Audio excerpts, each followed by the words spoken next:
ini dan Amanda. Satu lagi Salwa, tapi dia berhalangan hadir. Sekarang jam 8.36 kita mau OTW ke Lampung Timur. Dadah. Oh, don't you dare look back, just keep your eyes on me. I said you're holding back. She said shut up and dance with me. This woman is my destiny. She said ooh, shut up and dance with me.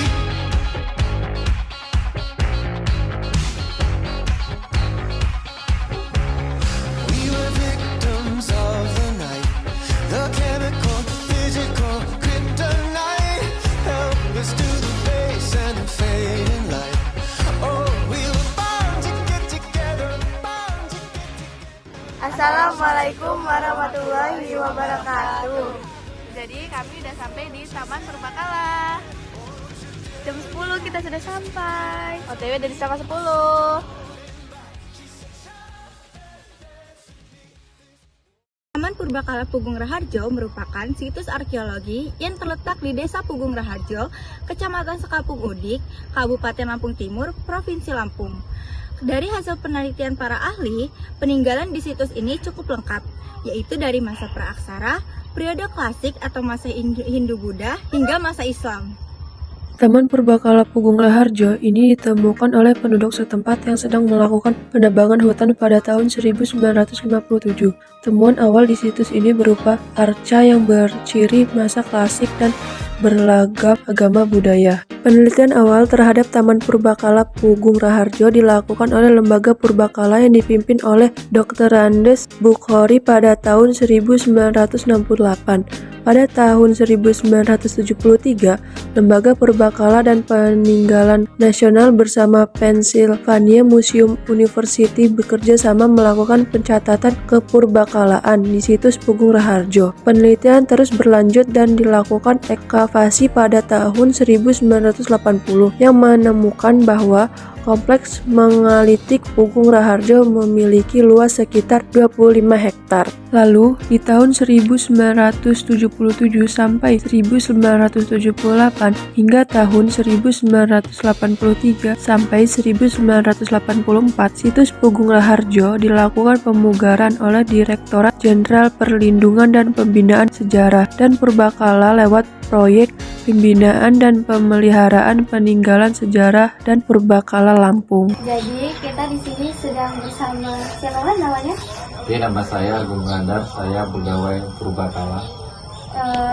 Kami di sini ingin bertanya sedikit tentang bagaimana sejarah singkat tentang Taman Situs Purbakala ini.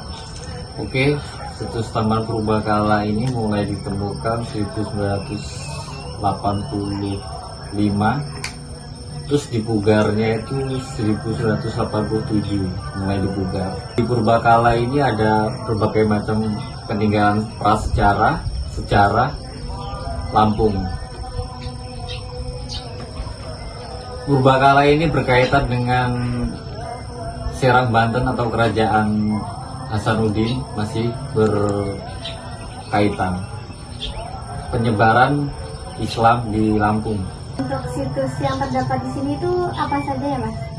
Kalau di situs ini ada berbagai macam peninggalan, patung arca, Dewa Wisnu, batu menhir, punden berunda, piring motif Cina, koin Cina, sama kolam megalitikum.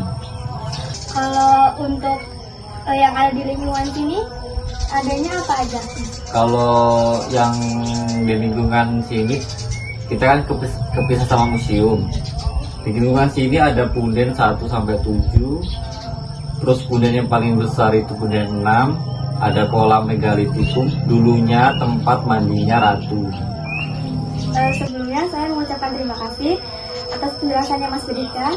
Saya mewakili teman-teman semua merasa takjub saat berkunjung di Taman Purbakala ini, dan sebelumnya kami di sana tidak bertemu sama petugasnya, jadi bingung ini sejarahnya apa, ini apa. Terus setelah ketemu dengan Mas kita cukup tahu. Terima kasih. Oke, saya juga mengucapkan terima kasih sudah berkunjung di Taman Purbakala. kalau berkunjung di Taman Purbakala, kita harus melapor di pos Taman Purbakala. Semisal ada pendampingan, mau gimana, biar mengenal budaya Lampung atau budaya nasional. Terima kasih. Terima kasih. Ini adalah punden berundak yang merupakan hasil karya manusia pendukung dari tradisi megalitik yang dikatakan sebagai megalitik tua.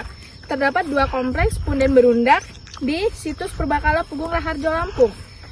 Punden di sebelah barat meliputi punden 1 yang memiliki 2 undakan, punden 2 dengan 3 undakan, punden 3 dengan 2 undakan, dan punden 4 yang berupa gundukan tanah setinggi 1 meter di sebelah timur.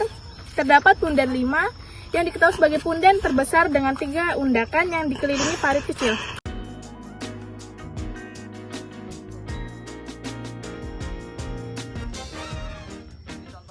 Ada benteng.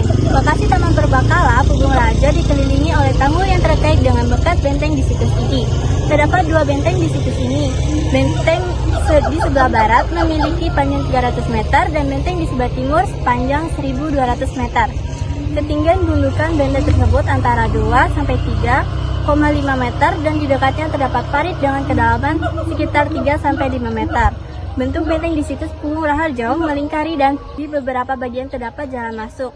Di dalam benteng terdapat tempat yang disebut kompleks batu mayat yang terdiri dari batu altar, menhir, dan batu bergores.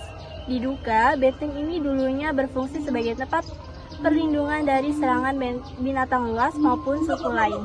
Peninggalan pada zaman prasejarah di Taman Purbakala Pugung Raharjo, selain terdapat benteng dan punden berundak, adapun yang pertama batu berlubang, lumpang batu, dan batu tergores.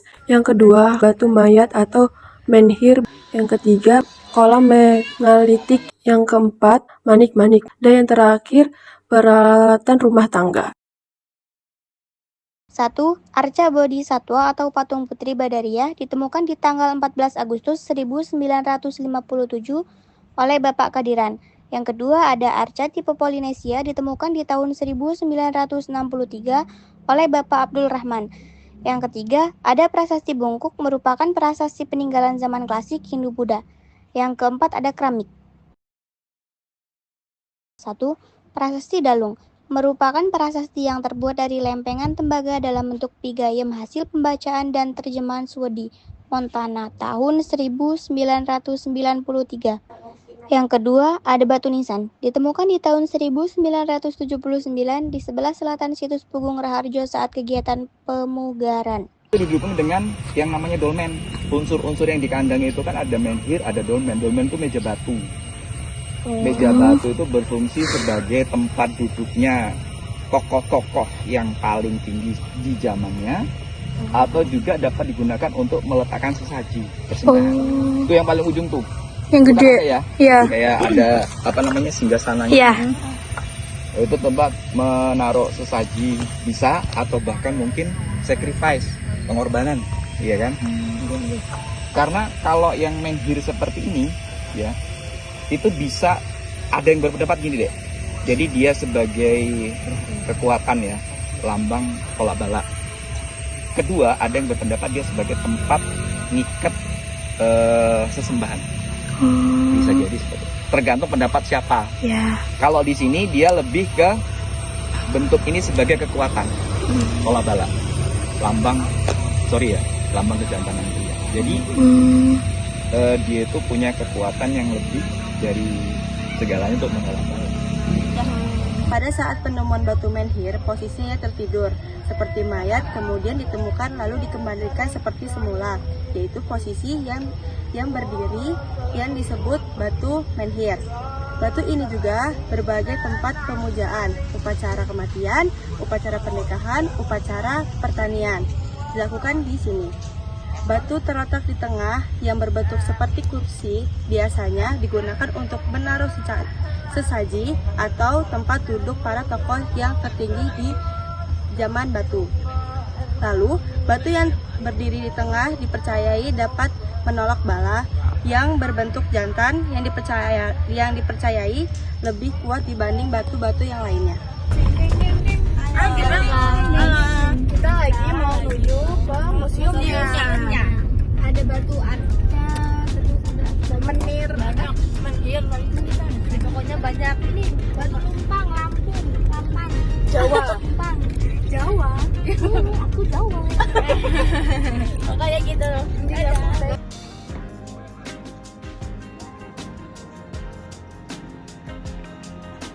Hai guys, kita udah sampai di museumnya.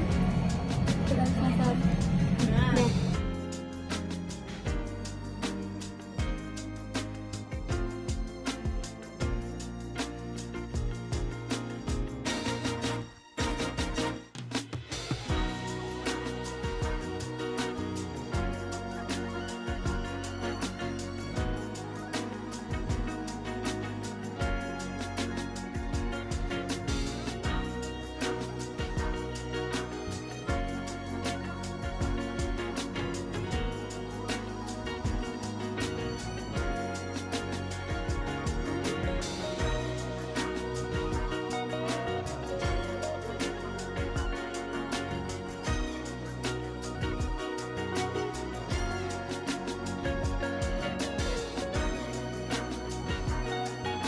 Hati-hati ya, Dek. Hai Om.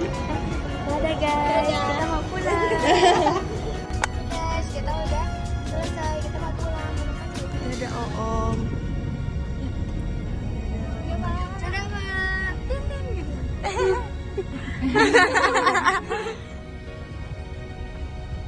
Dadah, kita udah selesai